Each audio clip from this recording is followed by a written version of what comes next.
दोस्तों नमस्कार, स्वागत है आपका एक बार फिर से हमारे YouTube चैनल में। मैं हूं आचार्य एस के तिवारी। आज हम बात करेंगे मोक्षदा एकादशी कब है। 22 दिसंबर या 23 दिसंबर को है। इसकी कथा क्या है, पूजा विधि क्या है और इस एकादशी पर हमें क्या करना चाहिए और क्या नहीं करना चाहिए। दोस्तों, मार्गशीर्ष के शुक्ल पक्ष की एकादशी को मोक्षदा एकादशी कहते हैं।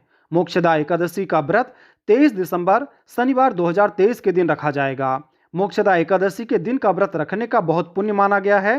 पुराणों में इसका व्रत रखने का महत्व बताया गया है। इस दिन भगवान श्री कृष्ण ने अर्जुन को गीता का ज्ञान दिया था, इसलिए इस दिन गीता जयंती भी मनाई जाती है। अब आइए जानते हैं मोक्षदा एकादशी व्रत के फायदे।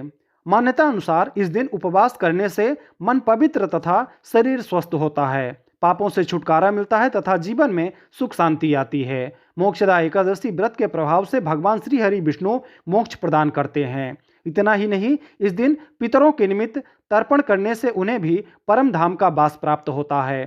इस दिन गीता पाठ पढ़ें और उनके उपदेशों को जीवन में उतारने से मोक्ष की प्राप्ति होती है। साथ ही पूजा में धूप दीप एवं नाना प्रकार की सामग्रियों से भगवान विष्णु को प्रसन्न करना चाहिए। अब आइए दोस्तों जानते हैं मोक्षदा एकादशी व्रत के नियम क्या हैं।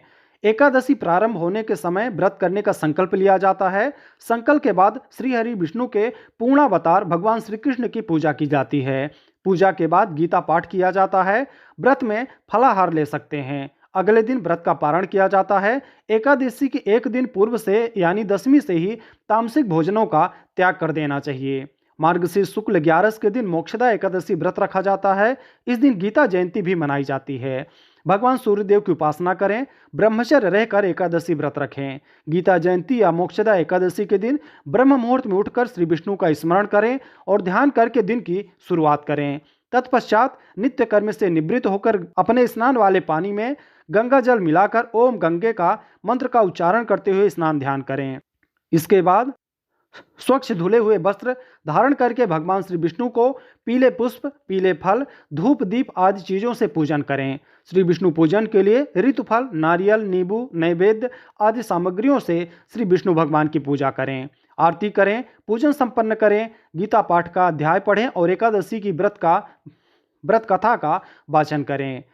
ओम नमो भगवते वासुदेवाय, ओम नमो नारायणाय, ओम ह्रीम श्रीम लक्ष्मी वासुदेवाय नमः का अधिक से अधिक जाप करें। सायंकाल पूजन आरती के पश्चात प्रार्थना करके फलाहार करें। इस व्रत में एक बार जल और एक फल ग्रहण कर सकते हैं। मोक्षदा एकादशी से एक दिन पहले ही शाम सूर्यास्त के बाद भोजन न करें।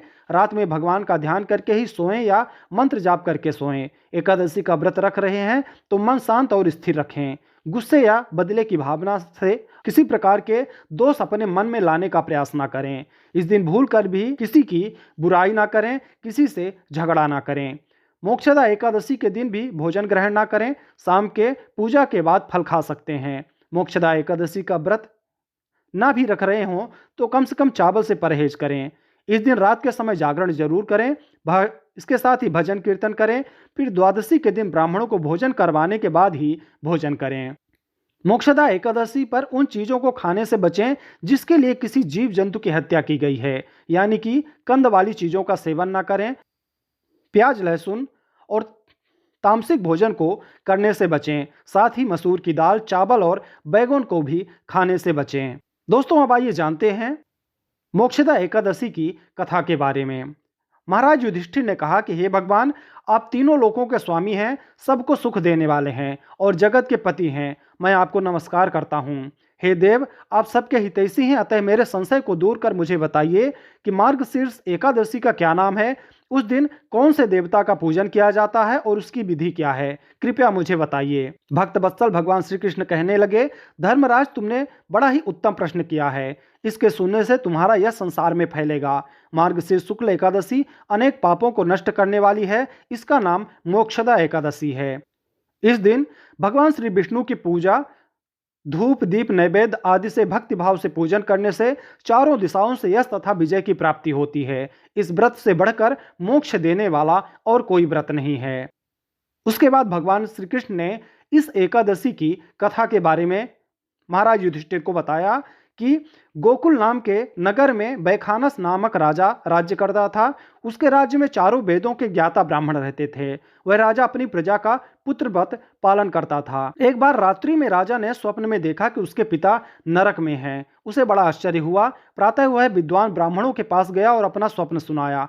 कहा, मैंने अपने पिता को नरक में कष्ट उठाते देखा है। उन्होंने मुझसे कहा कि हे पुत्र, मैं नरक में पड़ा हूं, यहां से तुम मुझे मुक्त कराओ। जब से मैंने ये वचन सुने हैं तब से मैं बहुत बेचैन हूं। चित्त में बड़ी अशांति हो रही है। मुझे इस राज्य, धन, पुत्र, स्त्री, हाथे, घोड़ी आदि कुछ भी सुख प्रतीत नहीं होता है। क्या करूं? राजा ने कहा, हे ब्राह्मण देवताओं, इस दुख के कारण मेरा सारा शरीर जल रहा है। अब आप कृपा करके कोई तप, दान, व्रत आदि ऐसा उपाय बताइए जिससे मेरे पिता को मुक्ति मिल जाए। उस पुत्र का जीवन व्यर्थ है जो अपने माता पिता का उद्धार न कर सके। एक उत्तम पुत्र जो अपने माता पिता तथा पूर्वजों का उद्धार करता है वह 1000 मूर्ख पुत्रों से अच्छा है। जैसे एक सूर्य सारे जगत में प्रकाश देता है, परंतु चंद्रमा और सारे तारे मिलकर भी उतना प्रकाश नहीं दे पाते हैं। ब्राह्मणों ने कहा, हे राजन, यहाँ पास ही भूत, भविष्य, वर्तमान के ज्ञाता एक ऋषि रहते हैं जिनका नाम पर्वत ऋषि है। आप उनके आश्रम में जाए, आपकी समस्या का हल वो जरूर करेंगे। यह सुनकर राजा मुनि के आश्रम पर गया। उस आश्रम में अनेक शांत चित्त योगी और मुनि तपस्या कर रहे थे। उसी जगह पर महात्मा पर्वत बैठे हुए थे। राजा ने मुनि को साष्टांग दंडवत किया। मुनि ने राजा से कुशलता के समाचार लिए। राजा ने कहा कि महाराज, आपकी कृपा से मेरे राज्य में सब कुशल है, लेकिन अकस्मात मेरे चित्त में अत्यंत अशांति होने लगी है। ऐसा सुनकर पर्वत मुनि ने आंखें बंद की और भूत विचारने लगे। फिर बोले, हे राजन, मैंने योग के बल से तुम्हारे पिता के कुकर्मों को जान लिया है। उन्होंने पूर्व जन्म में कामातुर होकर एक पत्नी को रति दी, किंतु सौत के कहने पर दूसरी पत्नी को ऋतुदान मांगने पर भी नहीं दिया। उसी पाप कर्म के कारण तुम्हारे पिता को नरक में जाना पड़ा। तब राजा ने कहा, इसका कोई उपाय बताइए।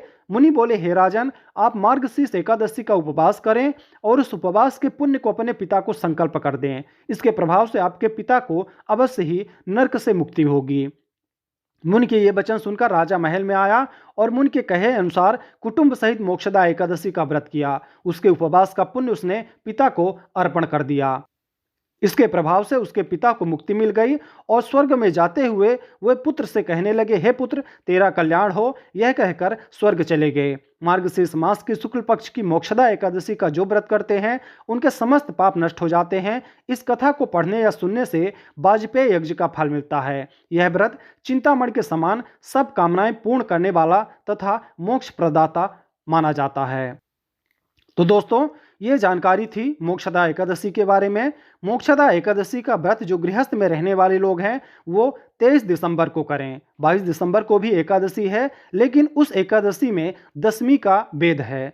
जो भी एकादशी में दशमी का वेद होता है उस एकादशी को त्याग कर देना चाहिए। तो आपके लिए 23 दिसंबर को एकादशी का व्रत रखा जाएगा और इसका पारण दूसरे दिन 24 दिसंबर को 8:30 बजे से 9:30 के बीच में आप इसका पारण कर सकते हैं। तो दोस्तों, ये जानकारी थी मोक्षदा एकादशी के बारे में। जानकारी आपको कैसी लगी आप हमें कमेंट करके जरूर बताएं। वीडियो अच्छी लगी हो तो लाइक करें। चैनल में अगर आप नए हैं चैनल को सब्सक्राइब जरूर करें। जय श्री कृष्ण।